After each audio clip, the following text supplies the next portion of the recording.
Duel de Guépard. Junior Olaitan contre Andreas Rontondi. Coucou, salut, j'espère que vous allez très bien, j'espère que vous prenez du plaisir sur la chaîne ici. Ce week-end, il y a eu beaucoup de duels concernant nos guépards et j'ai choisi le meilleur duel, c'est-à-dire Andreas Rontondi et Junior Olaitan, c'est de ça qu'il s'agit. Hormis l'information concernant cette vidéo, on va parler de beaucoup de choses, Steve Wamouni, on va parler de Cécile Almeida, on parlera des résultats, un classement bien sûr, Super League Pro et tout. Ces news sont très alléchantes, donc suivez ces news du début jusqu'à la fin afin de toucher du doigt à toutes ces informations, c'est de ça qu'il s'agit. Avant de rentrer dans ces vifs du sujet, avant de décortiquer tous ces sujets-là, je partage toujours la grosse opportunité avec vous. À l'heure du digital, le showbuy n'existe plus. Vous ne pouvez pas avoir un portable Android et une connexion Internet et me parler encore de showbuy. Prenez votre formation YouTube, prenez votre formation avec nous au numéro plus 229 53 63 87 30. Cette formation qui va vous aider bien sûr à créer du contenu sur YouTube et à gagner de l'argent à la fin de chaque mois. YouTube va vous payer à la fin de chaque mois. Si vous avez déjà un compte YouTube, que vous soyez artiste, que vous soyez particulier, que vous soyez footballeur et tout, on peut vous aider bien sûr à monétiser ce compte afin que vous puissiez gagner de l'argent. C'est de ça qu'il s'agit. À l'heure du digital, le showbuy n'existe plus. On va rentrer dans les sujets belle et tout.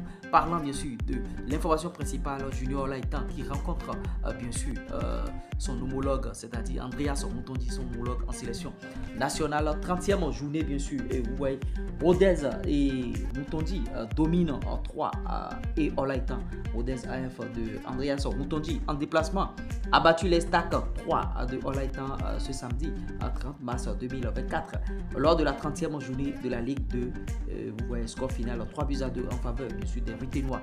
Notons qu'avant cette rencontre, les deux guépards ont eu longtemps à discuter sur la pelouse. Ils ont parlé, je ne sais pas de quoi ils ont parlé. Et vous voyez, c'est des guépards qui se retrouvent bien sûr en club. Et le face-à-face entre les deux guépards, encore bien sûr ensemble en sélection il y a seulement quelques jours, n'a vraiment pas eu lieu. Bon, Olaitan a fait son retour sur le terrain avec 3.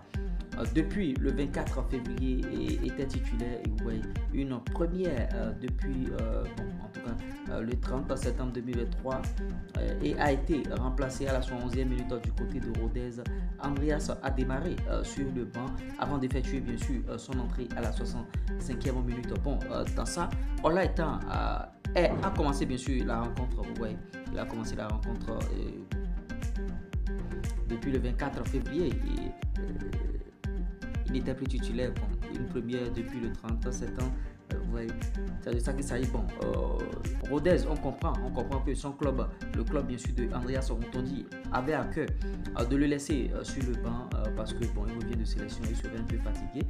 C'est pourquoi Andreas a démarré sur le banc avant d'effectuer son entrée à la 65e, alors que Olaitan a été remplacé à la 71e. Ça veut dire que bon, non pas trop joué ensemble sur le terrain et tout. L'autre est en train de rentrer et quelques instants après, l'autre est en train de sortir 6 minutes après. Et ouais, au terme des statistiques, c'est Andreas a disputé 27 matchs de Ligue 2, dont 22 titularisations pour 12 buts et 3 passes décisives. Le mec, il est très en jambes et vous voyez, toute compétition confondue cette saison, il a joué 30 matchs, 22 titularisations et 14 buts marqués et 5 passes décisives. Olaitan, quant à lui, compte 15 matchs de Ligue 2, dont 3 titularisations avec les Troyens. Olaitan, 3 titularisations seulement avec les stacks 3. Et Rodez compte 46 points et occupe la 5e place au classement. Et 3 est 16e bien sûr avec 35 points. Il faut que les Troyens puissent remonter bien sûr au classement pour pouvoir espérer beaucoup plus de choses. On va poursuivre avec d'autres informations. On en a beaucoup aujourd'hui. Ludo Goretz et Olivier Verdon a su, bien sûr, notons qu'Olivier Verdon n'était pas en sélection nationale. Il y a quelques jours, il n'était pas là, bon, pour des raisons de blessure. D'autres évoquent bien sûr une blessure diplomatique. D'autres ne croient pas du tout à cette blessure. Bon, en tout cas, Ludo Goretz a assuré avec Verdon de retour hors de leur base. Ludo Goretz et Olivier Verdon ont battu le Lokomotiv Plovdiv par le score de 2-1 ce samedi 30 mars 2024 dans le cadre de la 26e journée de la Parvaliga, sortie sur blessure, entorse à la cheville lors de la 24e journée. Le défenseur béninois était de retour titulaire.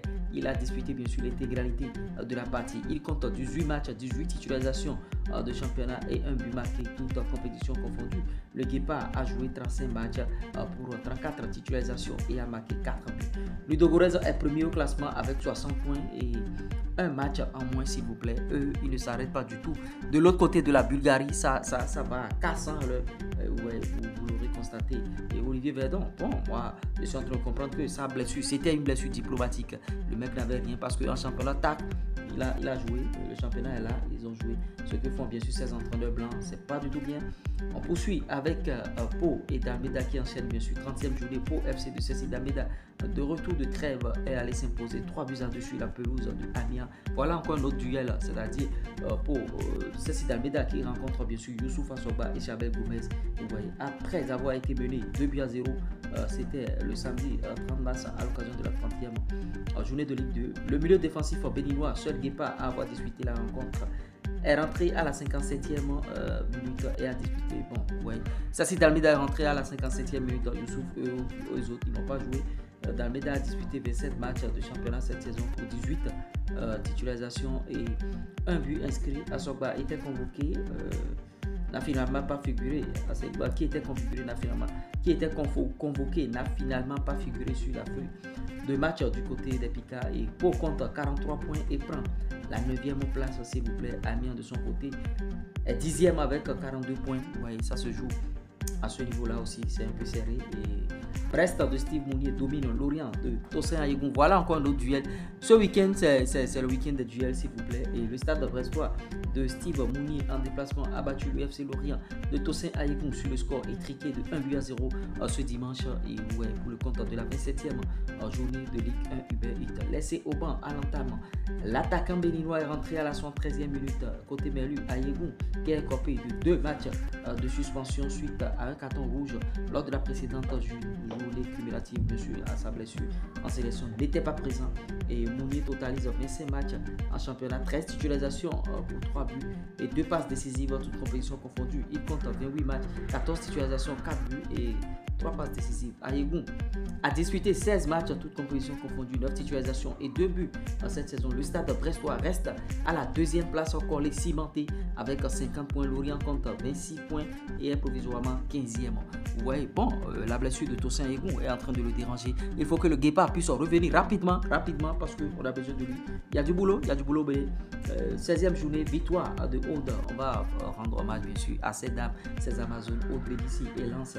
Le Racing Club de Lens féminin, bien sûr, de Aude Bédissi en déplacement a battu Rodez, bien sûr, Rodez féminin. Vous voyez, ce dimanche 31 mars 2024 à l'occasion de la 16e journée de la D2 féminine française. Malgré qu'elles ont évolué en infériorité numérique pendant la seconde période, les Lensoises ont taillé bien sûr sur la petite démarque 1-0. L'attaquante béninoise était titulaire au coup d'envoi Aude et a joué 90 minutes bien sûr, 9 buts et 3 passes décisives pour Aude en championnat, toutes compétitions confondues. Elle compte 12 buts et 4 passes décisives. Le Racing Club de Lens féminin totalise 21 points et grimpe à la 5e place, s'il vous plaît. Ouais, et on va parler bien sûr de Zamalek et Akiola qui prennent une option sérieuse, bien sûr, cas de finale aller de la Coupe CAF. Ouais, un autre duel encore. Zamalek qui rencontre Future, le club bien sûr de Imran Hassan. Vous voyez, Imran Hassan s'était déjà inscrit pour la Coupe CAF de l'autre côté de l'Autopopo. Donc, il n'a plus joué avec son club Future FC. Donc, vous voyez, un seul qui n'a pas participé à ce match, remplaçant à l'entame. L'attaquant béninois est entré en jeu à la 58e minute, c'est-à-dire Akiola, et a écopé d'un carton jaune. Et 16 minutes plus tard, son 14e, Akiola a participé. Bon, en tout cas, cette saison, à 8 matchs, bon, il a écopé de ce carton à la 114e minute. 8 matchs, dont 3 en Coupe 2, en Coupe d'Égypte, et bon, le gamin il est en train de jouer. Quant à Imran, il n'a pas disputé la rencontre parce qu'il était inscrit sur la liste de l'Autopopo, bien sûr, pour cette Coupe CAF. Donc c'est pour ça qu'il n'a pas joué. Le classement, bien sûr, classement provisoire à l'issue de la 10e journée sous réserve d'homologation des résultats. Classement de la Super League Pro, s'il vous plaît. Premier, Bani Ganser, 22 points, plus 3, s'il vous plaît. Deuxième, Dadje, 20 points plus 5. Troisième, Loto Popo, 19 points plus 8. Quatrième, Dragon, 18 points plus 3. US Cavalier, 15 points plus 3. Sixième, Sobemap, 15 points plus 1. Septième, Dynamo Dabomey, 14 points plus 2. Huitième, Coton FC, 14 points plus 1. Neuvième, Espoir Savalou, 14 points moins 1. Dixième, AS Cotonou, 13 points plus 1. Onzième, Jeunesse Sportive de Poubelle, 12 points moins 4. 12e, AMA, 10 points moins 3. 13e, Takounen, 10 points moins 4. 14e, Asbak, 8 points moins 3. 15e, Damissa, 7 points moins 5. Et 16e, les Requins qui ferment la marche. 16e et dernière équipe, Requin FC, 7 points moins 7. Bani Ganser, le surprenant Bani Ganser. Le surprenant Bani Ganser qui a pris la tête bien sûr du classement. Et Bani Ganser, ils sont premiers actuellement. Voilà, le club de Bani Kwara entraîné par Ibrahim Da Silva, et il fait du bon boulot à ce niveau là. Et voilà ce qui se passe dans le championnat.